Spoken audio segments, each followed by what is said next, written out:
y que podría hablarse, no sé qué opinan ustedes, pero lo planteo, porque acá la gran clave igual, ¿es perseguido político o es un delincuente común? ¿No? Entonces, ¿será que ahora los perseguidos políticos son los nuevos representantes de los otrora delincuentes de guante blanco?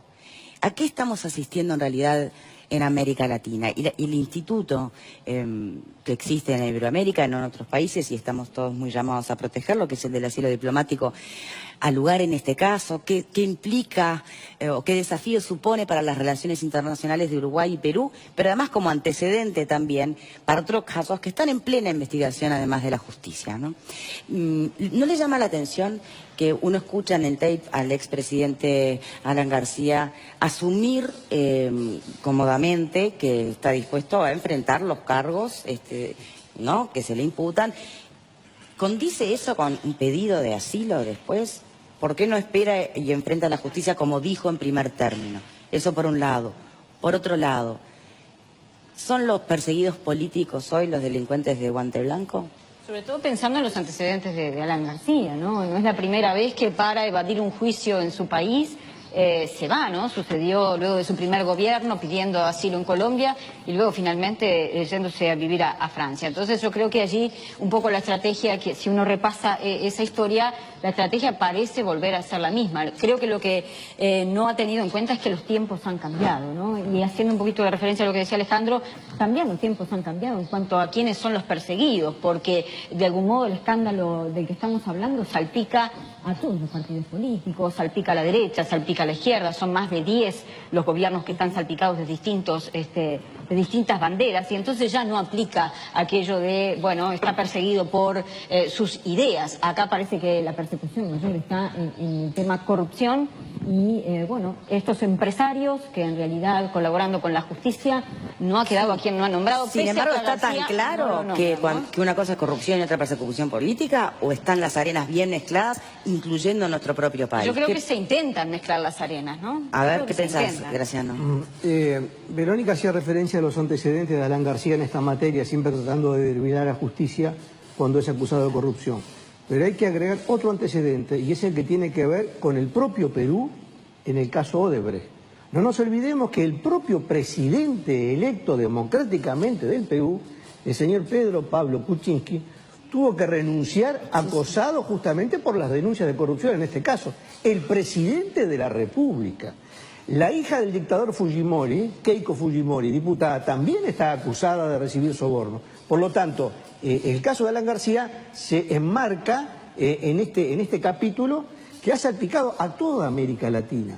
Ahora, ¿hubo pedido de asilo de estos otros presidentes? No los hubo porque, bueno, la justicia pudo actuar y en algún caso, bueno, el presidente Ollanta Humala, el expresidente Ollanta Humala purgó una condena de prisión. O sea, un presidente cayó y el otro estuvo preso. Alan García también fue presidente de Perú, líder del partido APRA, que hoy no tiene el esplendor que tuvo antes, pero es un partido político muy importante en el Perú. Por lo tanto, es un caso muy delicado que implica para Uruguay la posibilidad de manifestarse de forma incoherente en estos temas. Por un lado, Uruguay tiene un compromiso internacional de perseguir delitos como lavado de dinero, corrupción, coimas, sobornos, etcétera. O sea, está comprometido internacionalmente con la comunidad internacional para colaborar. Y por otro lado, le va a dar asilo a alguien que es acusado de corrupción, de lavado de dinero y de recibir coimas. Bueno, no está confirmado. Bueno, ¿no? por eso digo, no está confirmado, pero todo hace suponer que va en esa línea. Ojalá me equivoque. Ahora, creo que el análisis jurídico que hace el doctor Pasqué sobre el tema es irreprochable, es así.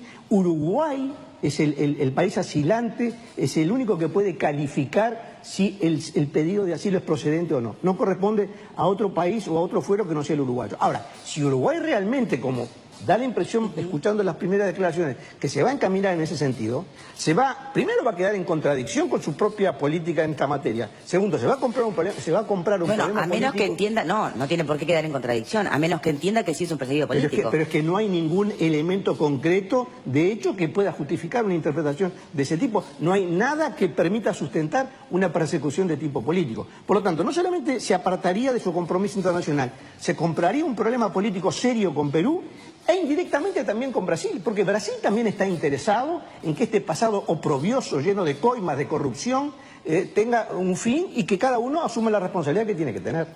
Yo creo que en este caso, lo que no puede negar, yo escuché a Sanguinetti, ¿no? Y me parece, y a Ope ahora, digo, me parece que hay que ver, que se piden las pruebas, a ver realmente si hay persecución o no. A mí me huele que no hay persecución política, pero darán las pruebas y después el gobierno definirá. Yo, viendo hoy la situación, no creo que se le otorgue, salvo algo muy raro que suceda, pero creo que hay que estar a la expectativa. O cuando se perseguía notoriamente a alguien por sus ideas políticas, cuando perseguían a Neruda porque era comunista en Chile, que se fue del país. Pero eso es una cosa, y otra cosa es cuando se trata de delitos comunes, como todo lo que tiene que ver con la corrupción. Digo, y si vamos a admitir que por tratarse de una figura política o que tuvo actuación política, diga, no, si me persiguen a mí la persecución es política, entonces estamos dando carta blanca a cuanto sinvergüenza hay en América Latina, en cualquier parte del mundo, que invoca la condición de político para quedar cubierto de cualquier persecución.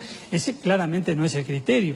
A mí en el caso de Alan García, francamente, por lo que uno conoce, no hay elementos que permitan sostener que la persecución es política. Se le imputan claramente maniobras que tienen que ver con la corrupción. Y políticamente también da la impresión que Alan García terminó su ciclo. La última vez que fue candidato a la presidencia del Perú obtuvo menos del 5% de los votos. O sea que no representaría una amenaza política para ningún otro partido. Claro, renunció a la Secretaría General del APRA. Que no es el caso de Lula, ¿no? Y se Ahí fue a vivir a sí. España. Digo, políticamente asunto concluido.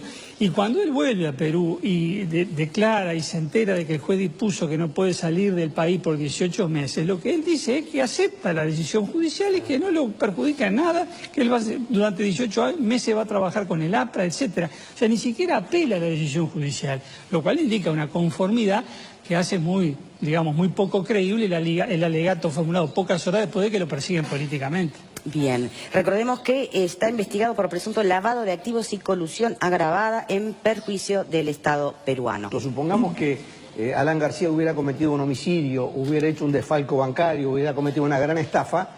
Obviamente no corresponde jurídicamente el pedido de asilo porque el delito que se le imputa no está comprendido en aquellas situaciones que la propia Convención de Caracas habilita a los gobiernos asilantes a conceder el asilo. Y esto de Alan García no mató a nadie, no hizo una estafa, pero está acusado de lavar dinero y de recibir coimas. O sea, se parece mucho más digamos, no se parece a la hipótesis prevista en el asilo, sino que se parece a un delito común.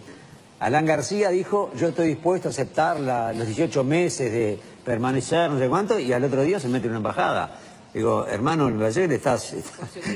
claro, algo no es coherente, es decir, yo creo de que se van a pedir los elementos y Uruguay va a actuar en consecuencia. Digo, chau, mi percepción es que no vamos a tener a Alan García en Uruguay. Es percepción, ¿eh? Bien. Yo calculo que si no es mañana será pasado, pero en el correr de esta semana Uruguay se va a pronunciar por sí o por no. Y yo espero francamente que sea por no, porque no veo ningún elemento de juicio como para pensar que deba otorgarse el asilo en este caso. Bien, diputado Pepasqué, muchísimas gracias por habernos acompañado en este tramo del programa.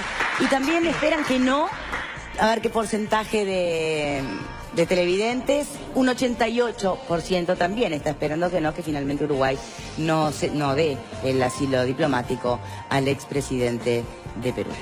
Muy bien, muchas gracias por acompañarnos en este primer tramo. Pausa. Yo soy un ciudadano uruguayo. Por favor, señor embajador, no admita esto.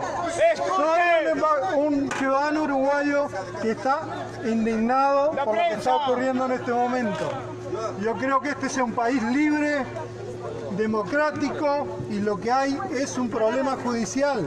No se admite nada que sea político, no es un perseguido político. Por favor, señor embajador, por favor, gobierno uruguayo, no cometa usted el error de dar este permiso o este asilo político. Muchas gracias. Un fuerte viva por el Perú, viva Uruguay. Queremos ser libres, no corruptos. La corrupción fuera de Latinoamérica, por favor. Y Uruguay tiene que dar el ejemplo, lo es en este momento. No nos sumemos a eso. Muchas gracias.